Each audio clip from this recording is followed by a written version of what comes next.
Hey, lovelies. Hi. I've still got Sunday bed hair. So don't mind me. It's really lovely to see all of you. Happy Sunday. Let's give some shout outs, Sunday morning shout outs. Or if you're across the pond, it's probably evening for you. I see Sammy and Gamby.1. I see 5LG Wright family. Hello.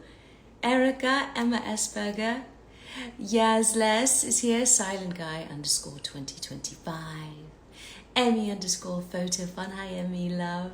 Megan. Nina's here. Antonella. Korea 14. Stephanie McMahon. Quincy's on. Hi, love. I can't wait to see you. Charlotte's here. Hello, darling. Charlotte, as you all know, under the feather. Super talented, multi-hyphenate Charlotte. Does all the artwork for Tea with Karen and also for Deny. She's very talented. You should check out her work. Don't mind me. I'm just going to get a little bit comfy here. You guys, make sure if you do have a copy of The Happiness Project, grab that. And I'm grabbing my notes in my notebook. And of course, I have a slight confession to make, guys. I know it's Tea with Karen, but today I think this could possibly be the first where I am drinking coffee. Don't tell Carl. It's still tea. Tea with Karen. Coffee with Karen. Doesn't have quite the same ring, does it? Make yourselves feel at home. Is what I'm trying to say. And grab your pens as well.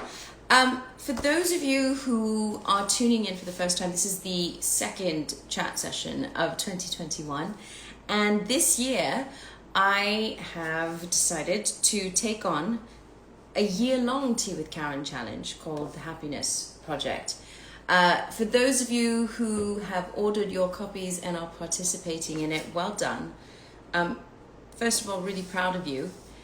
And I hope you're enjoying it. I know it's already had such an impact on the way I see things and finally putting my resolutions into motion. It's so easy for us to talk and say, okay, what are your New Year's resolutions? And we often ask each other that in passing very casually. And I don't know, some of us may have given a lot of thought to it and some of us might not have. So I often say, oh, you know, happiness, fostering, nurturing happiness, health, all that. But then it's very general, I feel, when I give those answers, and it's very much on the surface. So having this book has actually allowed me and allowed all of us, hopefully for those of you who do have a copy of the book, to put your goals, your happiness goals and your resolutions, actually writing them down and having clarity about what it is that you want to accomplish in the year. And it is my hope that all of us at the end of this year, which might seem like a long way away, but blink and I promise you it'll be December. But I want all of us to be able to look back on this year, especially during these challenging times, and really feel proud of ourselves and feel good about ourselves that we've done something to elevate and nurture our hearts, our souls, our mental health, our emotional well-being. For those of you who don't have a copy, that's okay. You can still grab a copy. I believe on Amazon, they're going for like $12 a copy. And so worth it. Really, really worth it. I encourage all of you lovelies on here to talk amongst yourselves and post your feedback. I think as Gretchen Rubin, the author, said in the first chapter in January, she says that it's really great if you can form a group, kind of like a book club, I guess, where you can talk amongst yourselves about what you're doing, and that often sparks ideas. Charlotte says we're basically a book club. Yeah, it's kind of a glorified book club now. Hi Bryce, hi Thena, FChen123, giving more shout outs. Tom, hi. Okay, so chapter 1, what I've been up to. I set some goals, and Gretchen did say, remember she talked about writing down your 10 commandments, your own personal 10 commandments. And I really love the ones that she mentioned too. Part of January's goals, whatever they may be for you, but in chapter 1, she talks about vitality and that need. We talked with Mo Collins last month about having vitality and energy, because that is what you're going to need for the rest of the year to carry you through. So for me, sleeping is a big thing, going to bed early. I don't have regular work routines, because with filming, sometimes we're filming nights, sometimes we're filming early morning. So whenever I'm not filming, it's really important for me to get to bed before midnight. Ideally 11 to 11:30. And I've been doing that. I've been shutting the phone off an hour before I go to sleep, and then picking up my book and reading and taking notes. And it's made such a huge change. I wake up feeling much more rested. I don't have any of that bright light in my face before I go to bed. It's really helped. I don't know how you guys feel, if you guys are doing that. Also, I don't know if you've noticed, I've been posting, and it's more posting for me. It's not to make any of you feel like, oh, I'm not doing, but I hope if anything it inspires you. Exercise has been a big deal for me, because sometimes we get so busy with life that we end up not doing things that we need to do to make us feel better, and exercise is one thing. So I joined Aloe Moves, and I love the cups of coffee classes, because it feels more attainable for me to do a 10-minute class just working on my arms, an 18-minute class working on my core later on, and then I end up doing about an hour's workout at the end of the day, and I feel like I've done something, I've done some exercise. So my goal is to keep that up at least 4 to 5 times a week, and to see changes within my physicality, and I feel good. So that's thanks to Happiness Project. January, talking about cleaning, tidying, getting rid of the clutter, and this all doesn't have to cost anything. It's just more of your time, just setting that time aside to create sanctuary, create an inspiring place for yourselves. Be it a desk or a corner, and just make it your happy corner. Now, speaking of happiness and joy, Quincy Fouse, who you all know from Legacies.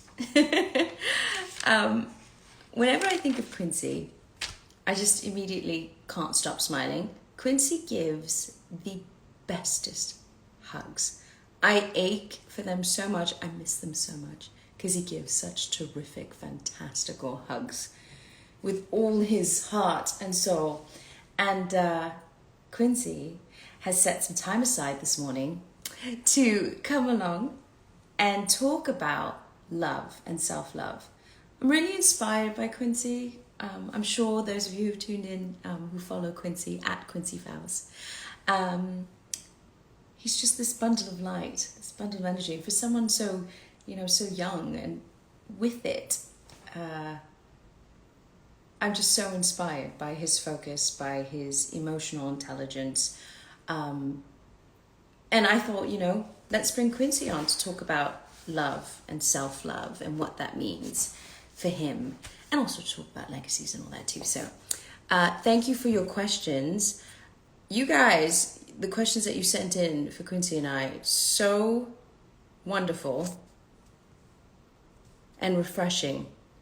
So I will get to those as well. Grab your cups of tea or coffee. Hi! Hello! Hi! Let's see! Ray of light energy immediately when you come on. I love you. I love you. It's so good to be here and hear you, talk about all these wonderful, loving things. Uh-oh, somebody already put a constant ascension in the chat. Let's go. Very good. Yeah, how are you? Happy Sunday. How are you, darling? Happy Sunday. No, I'm doing great. I brought my tea. Cheers, love. Look at you on a Sunday morning. I love what you're wearing, your robe. Thanks. There's a lot of love in this here kimono? I love it. Can't go wrong with a kimono, especially on the weekend. You know, waking up and starting your day. How are you? How's everything going, love? Are you filming, or are you allowed to say? You know. Yeah, no. We're just keeping up with the show, churning out more episodes for Legacies, and it's been a lot of fun there. I love that with everything going on, we've been able to stay artistically moving and authentic and genuine and things like that. So that's really nice. And then other than that, I'd be at home taking care of myself. You know what I Yes. mean? Being in love with family. Calling a good friend every now and then, coming on Tea Time with Karen. You know what I'm saying? I feel exactly. Yeah. It's love. I feel so blessed and so Mm. lucky that we're able to we're able to be creative during these challenging times, and that our work allows us to have these COVID protocols which keep us safe. That we can be creative and yeah. Unlike you, I'm so grateful. I'm just going to adjust my camera a little bit. Let me bring Oh, it up. sure. Good morning, Amber. I forgot to tell you, I'm doing a Tea Time with Karen today. I'm doing a live with Karen today. I wanted to let you know. Say hi. Yeah, I'm doing it right now. That's like, my mom or like Carl or Milo, they'll come like in not knowing. Well, Milo, you can't blame him because he's, he doesn't know. Right. He'll just come and go, Yeah, it but wasn't fair Mom, to her though, because I think I told my little brother and sister, but then I didn't tell my mom or my cousin that stays with me. So they just walked in and just want to make sure for they on camera, and they didn't mean to be on camera. well, they can come and say hi because I always love saying hi to Mama and your family. Yeah. I love how close you are with your family. I feel like family is everything, especially, during these times. I haven't seen my family in over a year. So I'm so happy that you're able to be with your family together, throughout all of this. That's so nice that you can have that. I feel like in some ways, especially, which is why I'm doing this Happiness Project, it was to kind of give me some hope and some positive activities to do whilst aching to be with friends, with family. I miss hugs. I miss your hugs. And so this is why we're doing this. And thanks so much for coming on, because the subject for chapter 2, and I will send you a copy, because I think you'd Thank you. like this. Yeah. Is about love. And obviously, the author talks about love with her marriage and her relationship, but I feel love transcends different platforms. Love with the relationships that we have in our lives with our friends, our family, our loved ones, our partners. And self-love, most importantly. And when I thought about that, I thought of you instantly, because I see your IG lives in the past and how you talk about well-being and creating good energy. And I think for young people, especially for the fans, the age demographic that tune into Legacies and whatnot, I think that's really important to have role models like you who they can look up to, that talk openly about emotional well-being, and the importance of it, and to know that it's okay if you're having a bad day. It's okay if you don't feel yourself. It's so important to be able to talk openly about it and feel comfortable and know that there's no judgment. And I feel like all of that in your IG lives from the past that I've seen, you've been so good with that. So that's why I had to have you come on today. And I'm so happy that you did. So thank you, love. Yeah. What does self-love mean for you? I know it's a big question, and everyone, there's no wrong answer to it, and everyone's answer is very different. Yeah. When I go to the moment where I could finally say that I loved myself,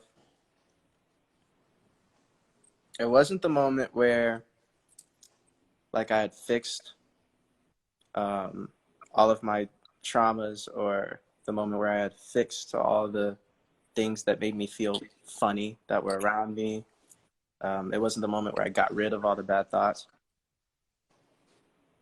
When I was able to say I loved myself was when I was willing to understand and give effort to bringing all of those distant moments to compassion, and not just push them away. So self-love to me is the moment where you choose to make yourself a priority, in diving deeper and to look at why I feel this way, and things like that. Because when you love yourself, you set the precedent of the love that you can give, you know? Yeah, exactly. So the second that you direct that inward, you are not only feeding yourself, you know what I mean, necessary fruit, but you're increasing your capacity to serve in the first place, you know? Yeah. So, yeah. It's such a big, it is a big thing. Sometimes it's really hard to, especially when I was in, oh God, I feel so old now. I'm not that old, but I feel so old now. Especially when I was in my 20s. It was really hard for self-acceptance, you know, to say to myself, I love myself. I think that's something, and if you can master that right from then, I think, oh my gosh, that's half the battle. But it's, and any of you tuning in that feel like you can't say that, I get it. I really get it. But it's something that you have to work on. And I promise you, the more you work on it bit by bit every day, you'll be able to reach a place where you say, I love myself, without feeling guilty about it, without thinking, oh, is this egocentric or anything. It's nothing about that. You know, self-love to me is being patient with myself. Being patient when sometimes things don't, you know, if I'm not doing things as sharply as I did the other day or as effectively, it's okay. It's about forgiveness. It's about forgiveness of oneself, of patience, and having a laugh, being able to laugh at yourself. That's one thing my husband, you know, Carl, taught me more. I used to be so serious about things. And then when I met Carl, he kind of got me to laugh a bit more at myself and lighten up a bit. And it's okay. It's really okay. If you make a mistake, it's okay. As long as you learn from it, you move forward. Those are ways of self-love. But being able to say those words, like you say, that I love myself. Because like you said, it's a domino effect. When you're able to create happiness for yourself is when you can serve others better. I wrote down, because I was taking all these notes, feels like I'm back at school and I love this, like a little book club. Then on page 54, guys, for those of you who have the book, Quincy, tell me what you think about this. Happy people generally are more forgiving, helpful, and charitable, have better self-control, and are more tolerant of frustration than unhappy people, while unhappy people are more often withdrawn, defensive, antagonistic, and self-absorbed. And there was a quote by Oscar Wilde saying, one is not always happy when one is good, but one is always good when one is happy. How's that? Absolutely. So Absolutely. yeah, I love that. I love that. So I'm going back because on the first chapter in January, it was all about creating 10 commandments for yourself. And I really love that, the idea of creating your own 10 commandments. Now I know I'm putting you on the spot because it's a big, like, you need time to think of it. But have you got anything similar to that? I feel like you do. Like you would have your body of, like, be it 2 commandments or 3 or 10.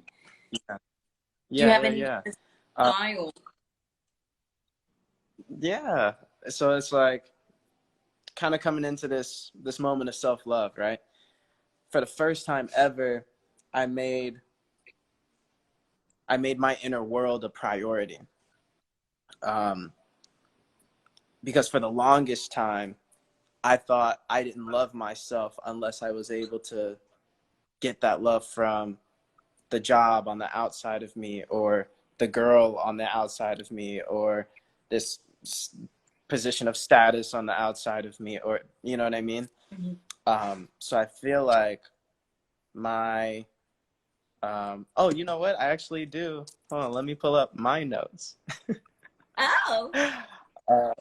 Yeah.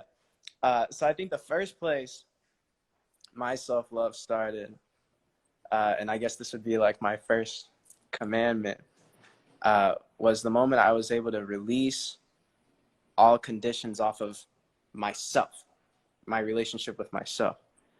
When I could release all the conditions of fulfillment that I put on myself, I started to be happy with actually just being alive for the first time ever.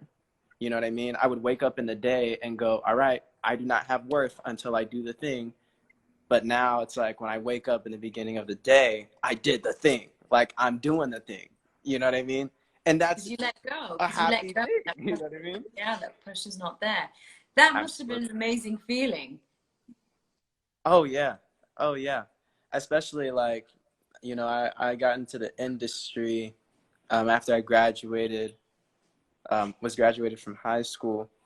And so I was 17, and I didn't quite understand self-love then, but I understood, you know, kind of bearing those fruits from other places.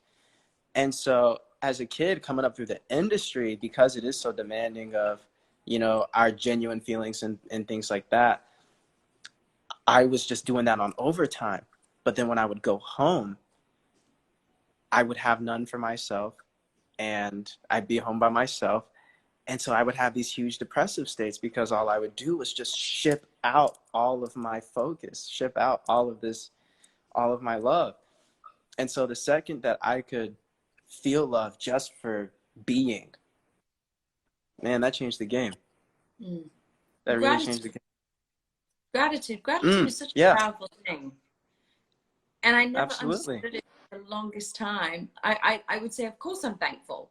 But it's one thing to say it, but to really feel that and embody that. Yeah. I find that when and it's true, it's like and this is partly about coping and coping skills, or emotional intelligence and well-being, is when we come into these moments where we feel very insecure, or we're not having a good day because something happened or whatnot. It's I've often said to the gang on here that we have the power to choose how we react to something. And I know that takes practice. And I know instinctively it feels instantly more gratifying to instantly feel bad and just lick our wounds and kind of, you know, crawl into our little cave and feel sorry for ourselves and feel bad. And look, I'm not saying that's wrong. I think it's important, like, we have to honor all our feelings because we're human, and we feel the way we feel because we're human. So rather than push those feelings or be afraid to push those uncomfortable feelings aside, I say feel them, but then this is where we have to start practicing. And I know it's easier said than done, you know, and sometimes, look, I'm all for therapy. I think therapy is amazing for everyone. Just having someone to talk to, someone that you trust. It could be a dear friend. It could be a therapist. It could be, you know, family members, a teacher, a guidance counselor. You know, I think it's so important that if we have someone that we can talk to, and just have someone to listen, you know, to sound things out, you automatically feel better. And that, you know, that totally is a way of self-love. That is showing strength and courage, you know, by talking things openly. And which is why I want to do this year during this pandemic, because these are unprecedented times that none of us have ever been through. and trying to navigate each day. It's different. We're gonna have good days some days. We're not gonna have such great days, not so great days the other days. But I feel like we're having an Emma Tig moment. It's like, I'll open the Take me box back and to we'll the good old consult days. ourselves. I have Milo here now wanting to come in. Hold that thought. Give some shout outs and I'll let Milo in for a second. Okay, come in. What y'all talking about in the chat? Yes. There we go. Jumpy Milo. Hi, guys. Oh, young Milo. Been so long. Oh, hi. Yeah, take over. You done? Okay, good. Hi, Karen and Quincy. What's going on, Brianna? It's always good to give Hi, some shout outs, Brazil. right? Okay, you give Yeah. shout outs because I'm gonna. They gassing me up. I'm gonna pull up some questions here for us, Quincy. Okay, yeah. We're gonna dip in and out and talk about these different things about second chapter. And guys, for those of you who have done the work of chapter 2, comment away and tell me what you think, what you've learned, what you've done this month, the month of February, for self-love or love within your relationships with family, friends, partners, spouses. Let me know, and I'm going to go through some of these amazing questions. So Erica Carlson, Quincy, she asks 5 self-love advices to improve your self-esteem. It could be one or a couple, because I know we're pressed for time. So what's your best advice on improving your self-esteem? I actually wrote some stuff down on this. Okay. This is why I love you. I'll just talk. Right. So I think when we're working with things like self-esteem, when we make up our mind to do things, to move in action for ourselves in some kind of way, it's a great vehicle to build that self-esteem, build that confidence. You know what I mean? So kind of the first place where I have that is, do for your health. So like you were saying, the working out, the dieting, the getting rest, the things like that. When you are putting that work into your body to increase its state of living, increase its capacity to do all the things a body does, you not only help yourself physically, but you help yourself emotionally too. You're actually able to handle different situations, and you have the greater capacity to see yourself in love. You know what I mean? The other thing is like journaling, some form of self-reflection. Do that. Give yourself a place to like really go in and without judgment, look at all your goals, your intentions, yes, and then also look at all of your emotional content. You know what I mean? And just be aware of it, because when you go through it like that, you'd be surprised just how many different things you were feeling, and when you can look at it all at one time, you get to make a bit more conscious decisions about what you're going to choose to fulfill for yourself. You know what I mean? So then after that, I like this other one, being innovative. For me, I get that from martial arts. I know other people get that from writing stories, or some form of facing challenges somehow and solving them.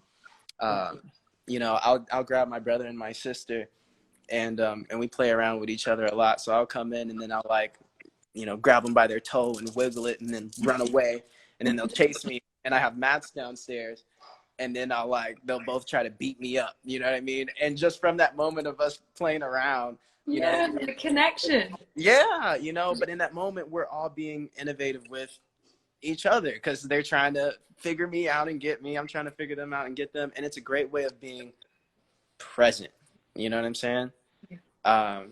Indulging in that. And you don't have time to think about your self-esteem when you're genuinely just present. Another place I would go to is in setting goals intentionally. Mm-hmm. You know, when we're journaling, we become aware of what has our focus.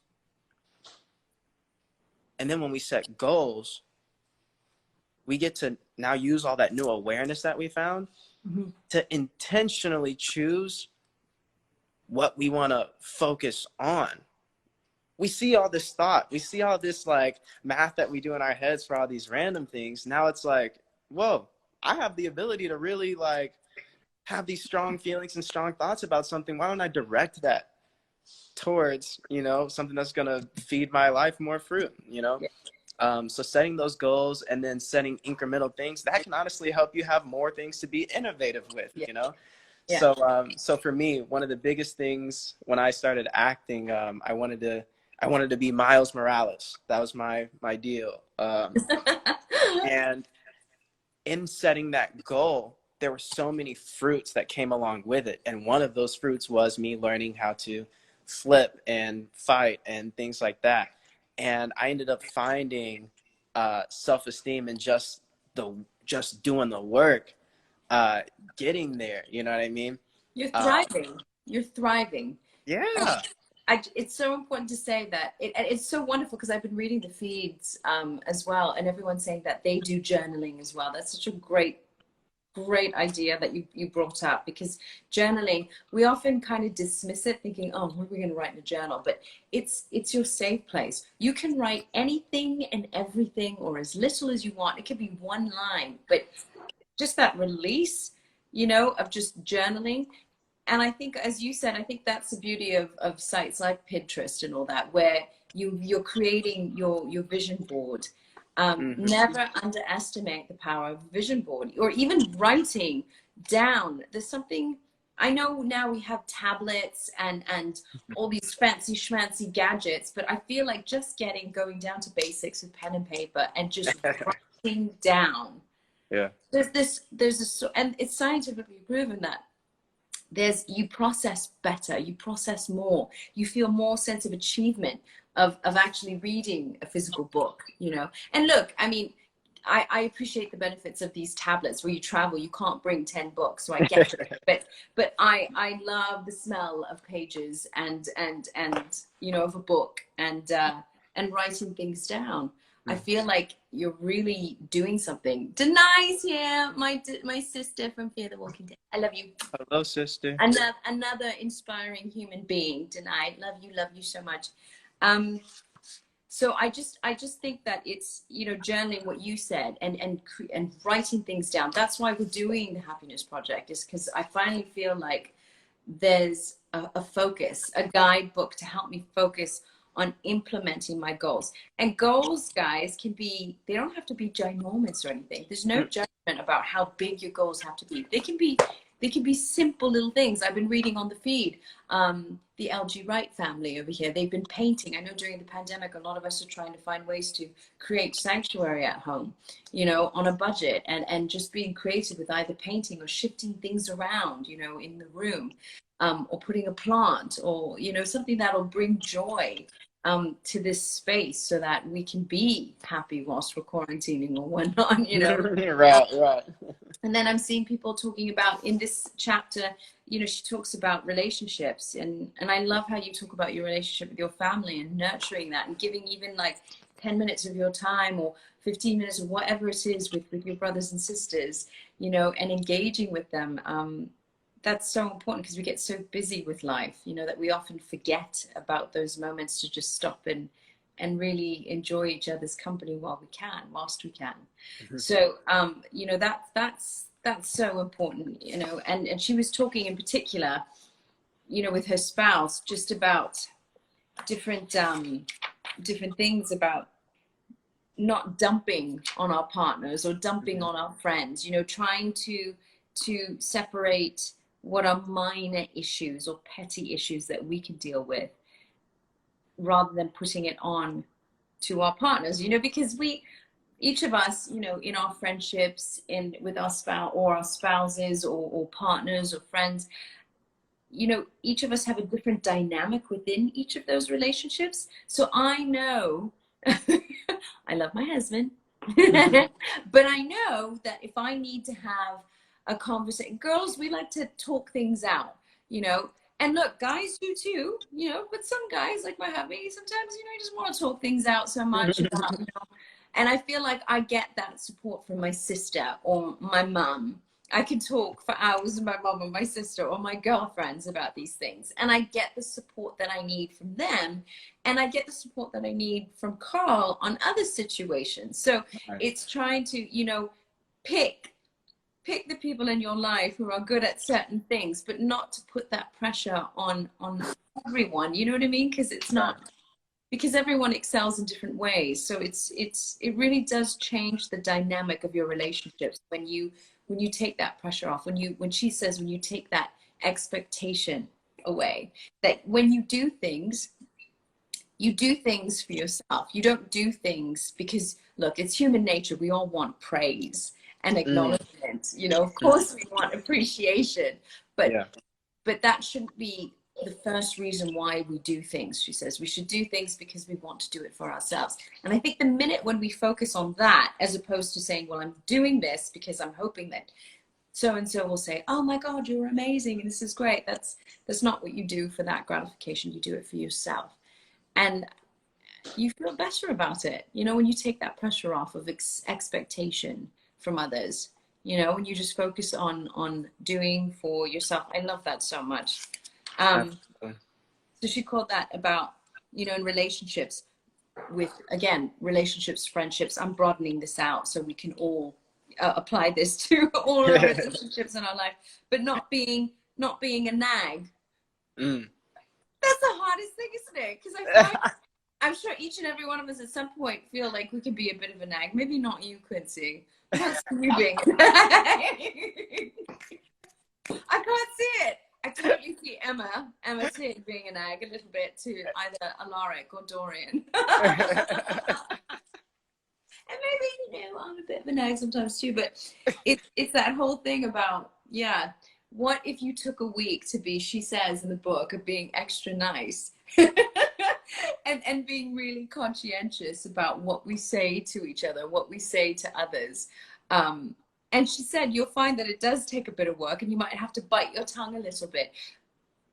But watching the creative effect it has on the people who are in your lives. And let's face it, a lot of us have been quarantining with our family 24/7. This, certainly last year, was the first year and the most time I have ever spent with Carl. Yeah. And whilst I love my husband. Yeah. 24/7.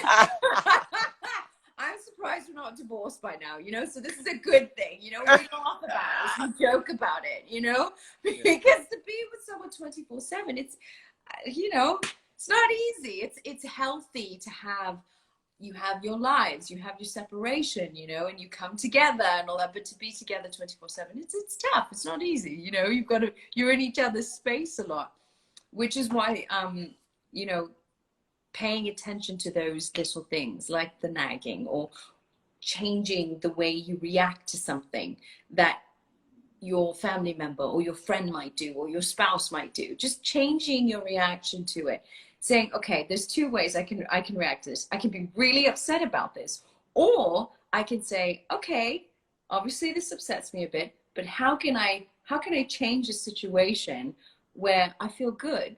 And just even thinking about looking at a situation from that perspective, already you start to feel better. Yeah. I often didn't understand the meaning of forgiveness. That was a big thing for me. Forgiveness with oneself, but forgiveness of others too. And I grew up, my mom, you know, we raised as Catholic and whatnot. And one thing when we were going to school and going to church was, a big thing was about forgiveness, forgiving your enemies, forgiving others. And I didn't understand it. I'd be like, no, they did something wrong. That's not cool.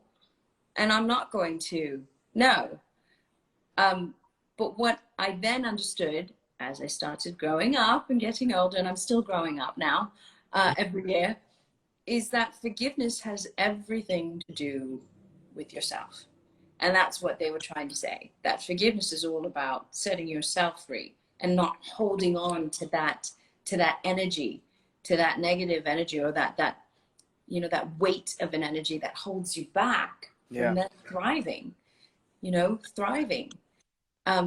Last year during the pandemic, still now, certainly in Texas, only a week ago, this time last week, we were on survival mode because of this winter storm that we weren't expecting.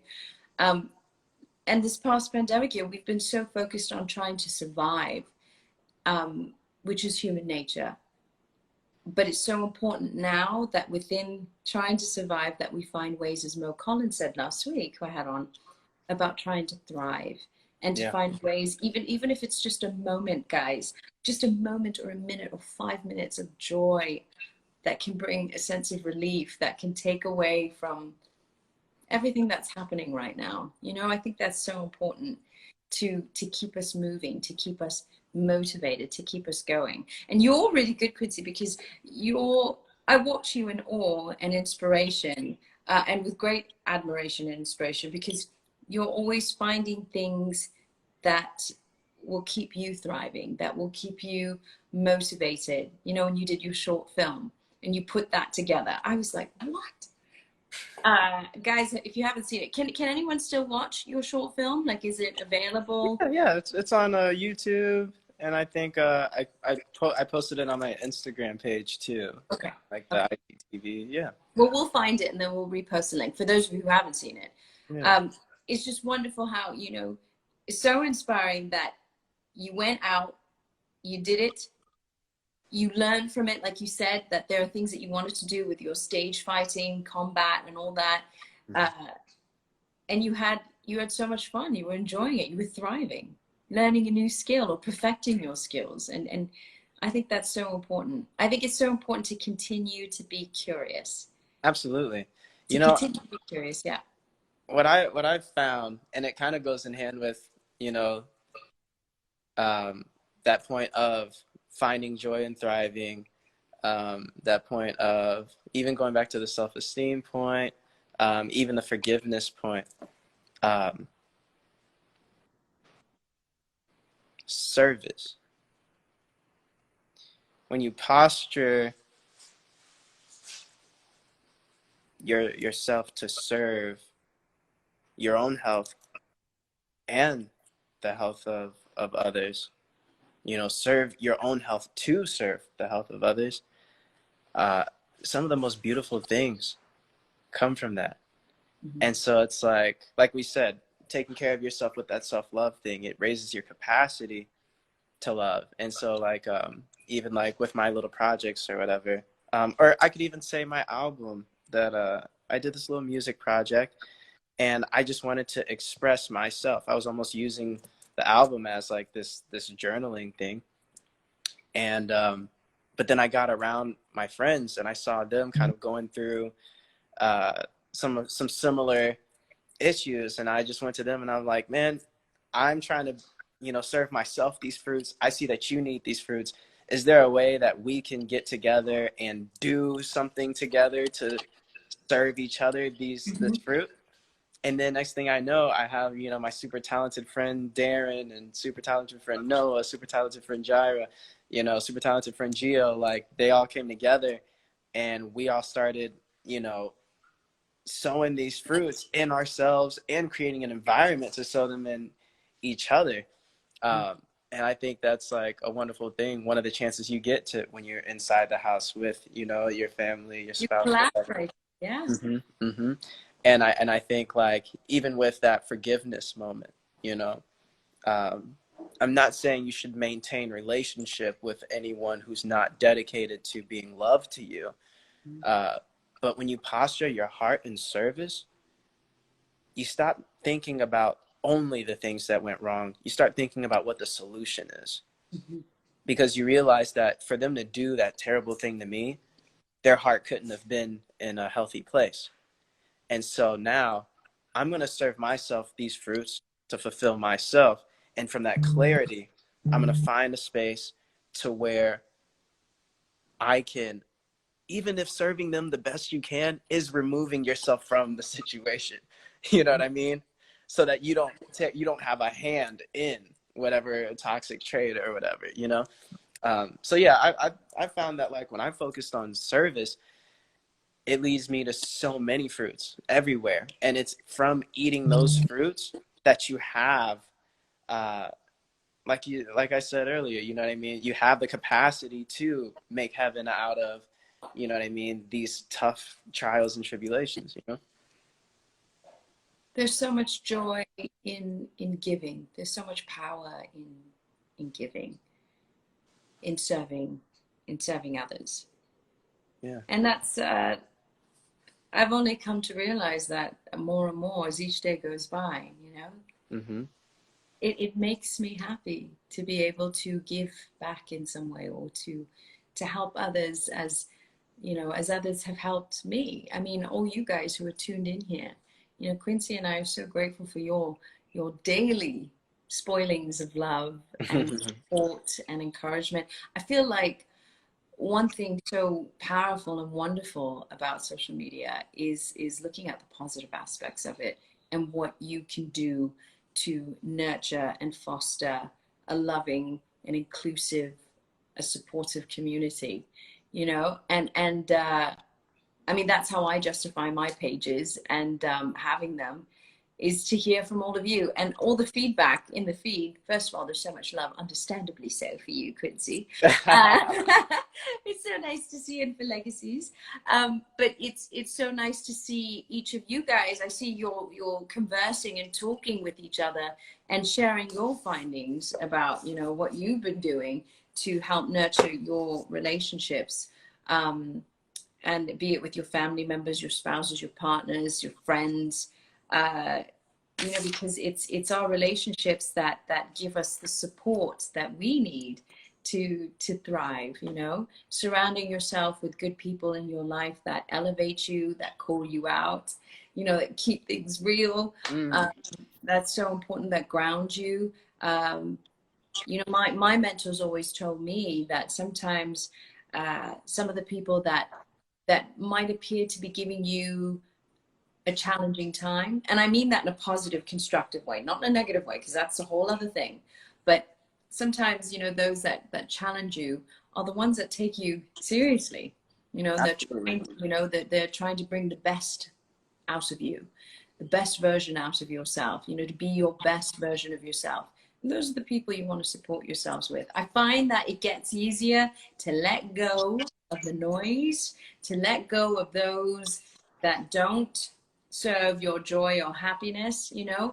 Uh, and I think the biggest thing for me that I've learned too is that when you're cutting out certain people in your life, it's okay. Sometimes it doesn't necessarily mean that they're bad people. Yeah. Sometimes they are. Sometimes they are toxic. But Right. sometimes it's just that you're not aligned, you know, you're not, they don't serve your happiness, and they don't elevate you. They don't bring the best version out of you. So it's And that's okay. okay. That's okay. It's okay. And Yeah. that took me a long time to do, because I feel like, as you know, we're very nice people, and we want to love and be loved by everyone. But my mom told me this. She said, Karen, she said, not everyone's going to love you, and not everyone is going to understand you. Mm. And that's okay. And that's okay. And I think to finally accept that and be at peace with that, but to wish them well Mm-hmm. and be okay with that.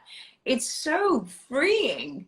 Yeah. It's so freeing, and it allows me to then focus on just continuing to thrive and to grow and to be a better person for not only myself but for others. Absolutely. You Yeah, know, no, like you know, the moment I developed a dope relationship with service is when I realized that I have to want health. You know, I have to want respect and compassionate support. I have to want that fruit for myself, um, but then also for others, more than I want me to be the one that serves them. I have to want their health more than me being responsible for them being healthy. And so when you want that standard of health more than your involvement in someone's life, sometimes you see that even though you've done nothing wrong, even though it may have been a miscommunication, you realize that, you know, okay, maybe on their path, they need that love in some other way. Because even though we've done nothing wrong and it's always just been the wrong time or miscommunication, this, that, and the third, you just got to realize, hey, they'll find their health somewhere else. But if you keep trying to force or step in out of, you know, out of that love, out of seeing that they're on their own path, you could actually do more harm than good, you know?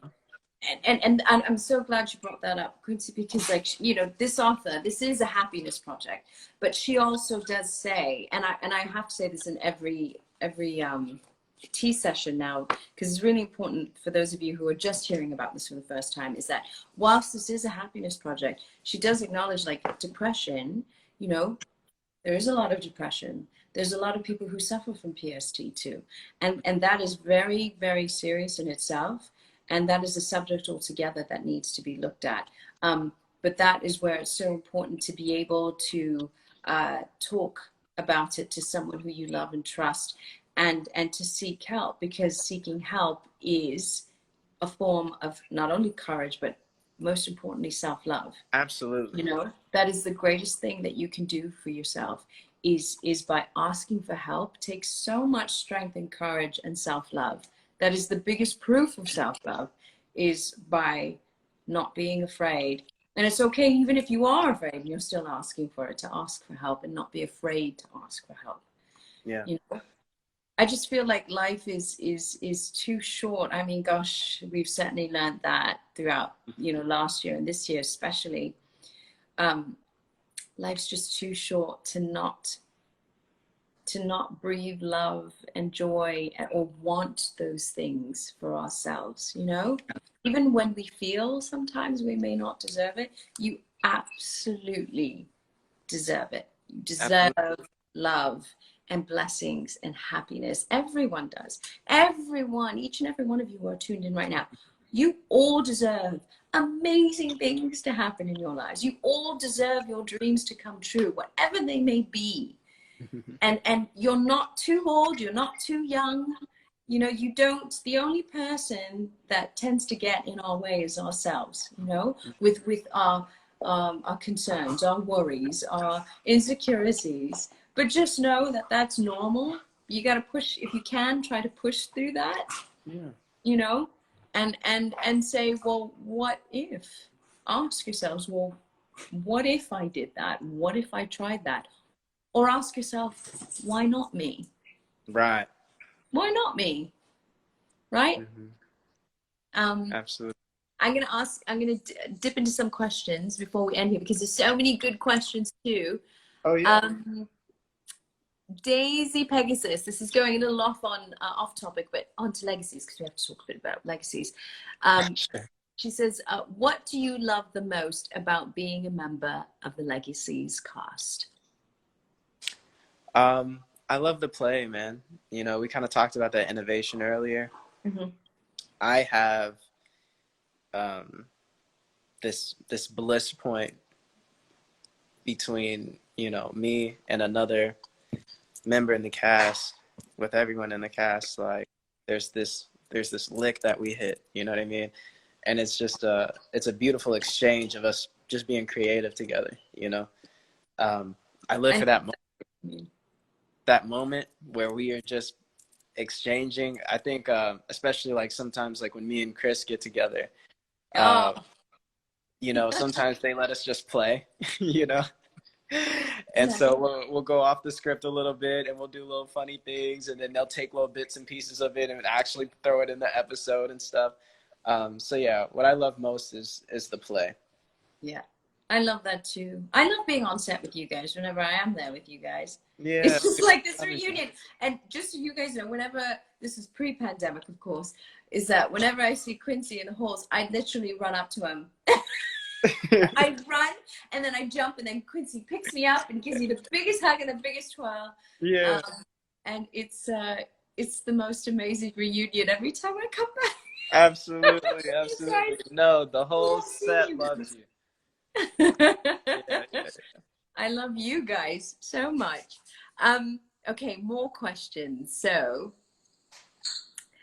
do you both have a okay, so at Broken Zan Clock. Did I get that right? Yes.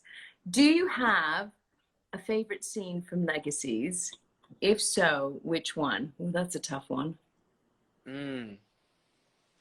I'm going to let Milo out and let you answer that. Yeah, yeah, yeah. Um, oh, I love you guys too. So much love in the chat.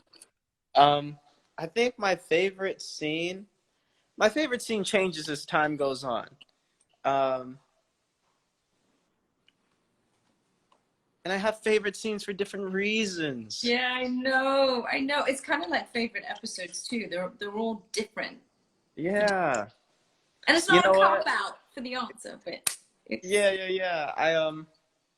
I feel like as an actor, right? As that sport of as that play, Mhm. my favorite scenes actually happened in a later episode.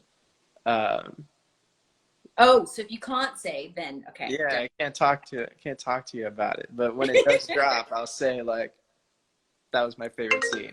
Yeah. So You know what? One of my favorite episode scenes. that's my phone ring. Oh, it's okay, love. One of my favorite scenes episodes was with the film Noir episode with you guys. Ooh, yeah, that was a lot of That fun. was so much fun. And your voice when you sang, oh, it was so wonderful. Take me back. It was such a good time. And like I think they had to cut the song to kind of fit in the episode, but like you sang the whole thing when we were actually there on Yeah. set, and like even like because I when you were singing and I wasn't in the scene yet, like we were like looking around, we were like, wait, what? Someone is actually putting in some beautiful work here, and so like I came in and almost ruined the shot because I wanted to see with my own eyes, and I was like, "Yo, Karen is going in on this song, and she's doing the whole thing." It was beautiful. It was beautiful. Oh, love. I think seeing all of you guys just looking, I mean, you guys look amazing, but in that particular episode, and Walter's our costume extraordinaire, Yeah. and the hair and makeup team, my God, with your slick, dapper look, Mhm. with your Mhm. trench coat, you know, and your, I loved it. Oh, Yeah. you were Yeah. on fire. You look so good, Quincy. But that was probably one of my favorites. And the slug episode was fun. Yeah. But I know it's tough. There are so many scenes and episodes that we love. But I really love that film noir episode, and to see you, you know, shine as you always do, love, you know, being investigative, and oh, it was really great. Mhm. Let me see. Sierra Welsh asks, how do you think your character would react to COVID and the pandemic? How would MG react to the pandemic? I feel like MG cares so much all the time. I think he would be like the COVID rules enforcer. You know what I mean? He would become borderline the neurotic, super like passionate, walking around with like the tape measure like 16 in the school. You know what I'm saying? I think that would be MG. You know, he'd keep everybody safe for sure. I'm sure, like, I feel like MG would kind of organize a coalition where it would be like the COVID team, and maybe he'd get, you know, Hope and the gang to like kind of like put these barriers, maybe these invisible shield barriers, instead of wearing a mask. Because I can see the girls, you know, saying no, wearing a mask isn't, you know, that fashionable or whatnot. So let's do an invisible shield. Do it magical. Because you can do that in our universe, Absolutely. right? You can put those shields up and everything. Yeah. Yep. Absolutely. I mean, there's so many amazing questions. Let's do one more before we sign out. Let me see.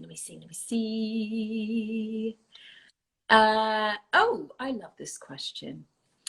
German.Lana fan asks, what makes you happy at the moment? At the moment, being here makes me happy. So many things make me happy right now. But this exchange has been wonderful. You know what I mean? I think the topic is beautiful. One to exchange with you about, with, just Karen being my friend, but also with us having this talk and, letting our supporters kind of come in and get in on it and get whatever fruit that they can find in it, for themselves, and even them dropping fruit in the chat. Because I've even seen like some people drop some nice little wisdom dimes in the chat and stuff. Exchanges like that, it's heaven on earth to me. You know what I mean? And it's something that I look forward to in living, and especially like when I am working on my self-love and then I step into an environment like this where everybody's, just bringing all their self-love to the party, and now we're just like, you know what I mean? It's an amazing experience. So yeah, that's what's making me happy. I feel like we need more of that. We need more of these spurts of love, this community of love and encouragement, especially now, I know a lot of you guys on here are asking if Emma's going to come back to Legacy. So let me say this. Because I'm on Fear the Walking Dead, if anyone's on the other shows and stuff, it's all about schedules and storylines and where they go. But I will say this, the gang know how much I love them. So anytime Emma is needed, I will always come back because I love these guys. I love them too much. I love them too much, and I miss you too much. So yes, Emma will always be there when needed. So, and if anything, I feel like with Legacies too, the storylines, they're so exciting. So at any point, anything is possible. But Brett and Julie know, so it's yeah. yeah, it's all good. Oh, Kaylee's here. Who is your favorite cast member of Legacies? Kaylee. Oh, if I was gonna think about it, to Quincy, not to me. I gotta say it's Kaylee. Yeah, no. We have to say Kaylee, right? Yes. Yeah, no. It's because it's the truth. Yeah. I miss you, Kaylee. If you're still on, I miss you tons. I miss each and every one of you tons so much. Emma misses all of you too. She needs to come back and, check in on all of you guys and make sure you're all okay and not driving each other nuts. Absolutely. No, we all miss you as well. Such a light to any set you touch. I will, love. But what are you up to for the rest of the day? Man, after this, I think I'm going to eat a little bit, and I'm going to train. Yeah. And then I'm going to write some, and then I'll just spend some time with my family. Yeah. I hope all of you guys, to all of you that are tuning in, thank you so much. And hello to all of Quincy's followers. It's so good to see you here too. Just thank you for this lovely, lovely morning. This has been the perfect way, darling, to just start my Sunday off.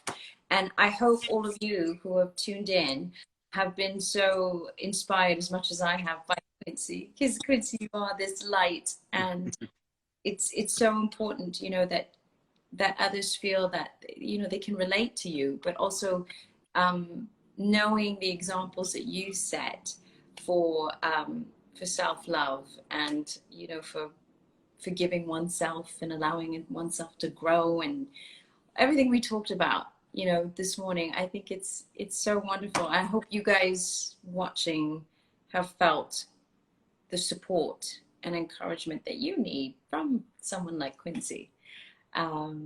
Which is why I had to bring you on. Yeah.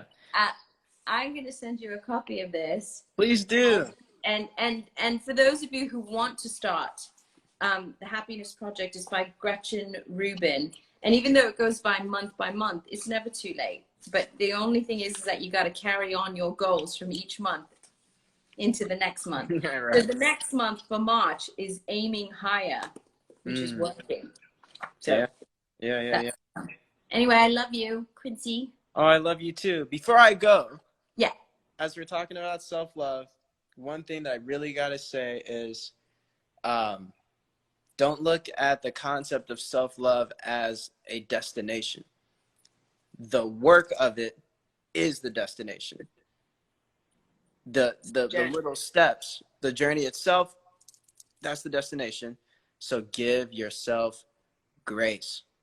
Please give yourself grace. Give yourself that space, that patience, that forgiveness. Give yourself grace as you are. Self-love is really getting to know yourself.